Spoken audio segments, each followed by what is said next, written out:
Kerajaan Perikatan Nasional hari ini, dengan ramai mereka yang tak faham apa sahaja yang mereka cakap hari ini, saya menyatakan bahawa Kerajaan Perikatan Nasional hingga ke saat ini, di dalam kalangan 222 ahli parlimen itu, saya ingat, tidak pertikaikan keputusan-keputusan telah dibuat sebelumnya itu di pihak istana, sebab itu kuasa istana dan kita menyanjung dan menjunjung kasih kepada tuanku yang telah menyelesaikan gemulut politik yang dibuat ketika langkah syariatan itu.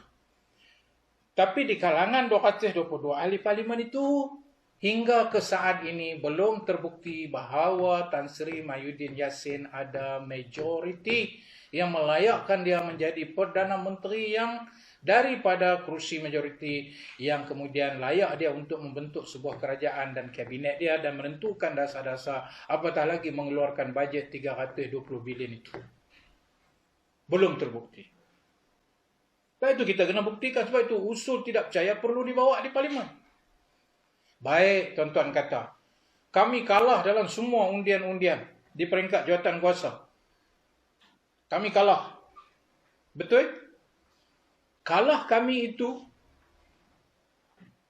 bukan bermakna Mahyudin ada majoriti. Kena faham. Saya ulang. Walaupun dalam undian itu, Pakatan Harapan kalah dalam semua undian yang dibuat di jawatan kuasa, peringkat jawatan kuasa kementerian-kementerian. Betul, kita kalah.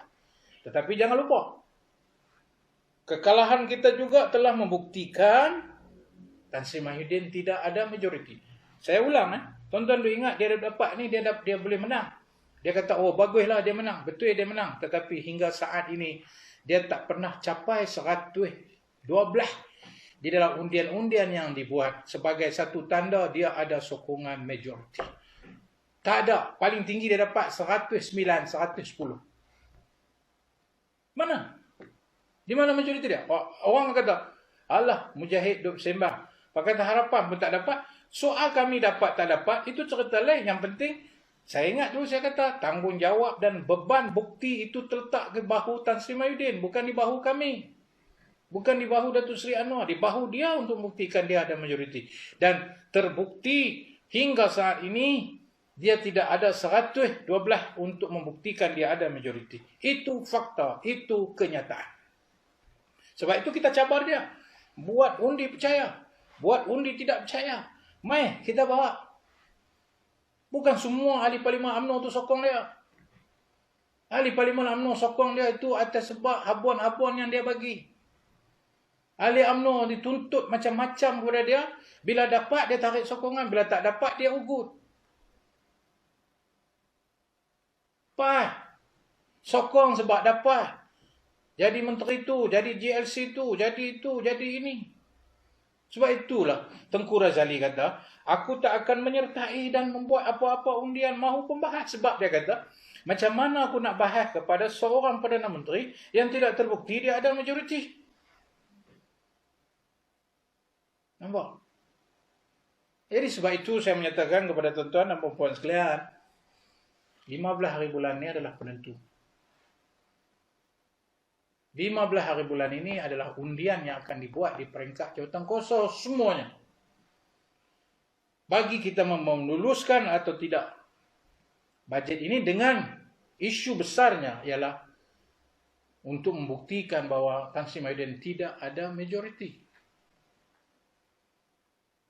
Yang sebab itu saya menyatakan, rakyat kena faham, ini adalah demokrasi. Ini adalah kita kata undang cara peraturannya begitu. Sebab itu saya menyatakan, cukuplah. Ya, kita diperkosa begitu rupa, demokrasi dilanggar, rakyat di bawah ni, dia rakyat di bawah ni, saya faham. Kita tahu ada isu COVID, ada isu apa. Tapi macam saya kata, kita memberi penerangan dan penjelasan ini mengikut peruntukan undang-undang yang ada. Mengikut hak di dalam perlembagaan persekutuan yang ada supaya dikembalikan balik ya soal majority ini, dan kita mengharapkan bahawa ya kita boleh kembalikan balik negara ini di landasannya dengan syarat tidak ada orang-orang yang merosakkan alih-alih politik, yang merosakkan untuk kepentingan diri dia, merosakkan hanya untuk kepentingan kelompok dia, parti dia. Dan lebih penting pada itu, menggunakan kaum dan agama untuk mengeksploitasikan kepentingan politik ini dengan menggunakan kaum dan agama. Inilah kekecewaan kita kepada yang berlaku, menggunakan nama Melayu, menggunakan nama Islam, tapi akhirnya tak ada kena-mengena pun dengan Melayu Islam, tapi lebih pada kepentingan politik. Tengok, dulu tabung haji plantation jual gemas bakti, ya, nilai yang cukup besar, 153 juta dengan satu lagi 60 juta, 2 ladang dia jual. Tak ada siapa pun bising. Sebab masa itu kami tak main isu-isu ni, tuan-tuan. Kami tak main isu-isu perkauman ni, tak main. Kalau kita tengok isu 1MDB, kami hanya menyentuh isu-isu governance, isu-isu penyelewengan, tata kelola kewangan yang tidak betul, dan penyelewengan serta isu-isu rasuah. Itu ya kita bercakap tentang tabung haji. Macam mana dulu sebelum itu kita menyatakan aset semakin berkurangan, kelayakan mengeluarkan dividen itu tak ikut undang-undang. Ya, kita berbahas dan kita berpolitik atas prinsip-prinsip itu. Tapi kita tak pernah guna isu perkauman, isu Melayu, isu agama, apa tak ada. Tapi masa kami jadi kerajaan, siapa yang duk main isu-isu perkauman? Ya, adibnya, isu sajadnya, isu tabung hajinya, isu apa lagi macam-macamnya. Kita ni tak bela Islam, tak jaga Islam. Siapa main? Inilah kerajaan Perikatan Nasional hari ini yang anda sokong hari ini menjadi kerajaan. Mereka lah yang merosakkan negara dengan naratif-naratif yang bahaya ini. Kami, walau orang kata macam-macam, kami bercakap atas prinsip negara, soal rasuah, soal tata kelola kewangan, tentang perpaduan kaum agama dari sudut menghormati kewujudan agama yang lain, seperti ini peruntukan dalam perlembagaan persekutuan dan sebagainya.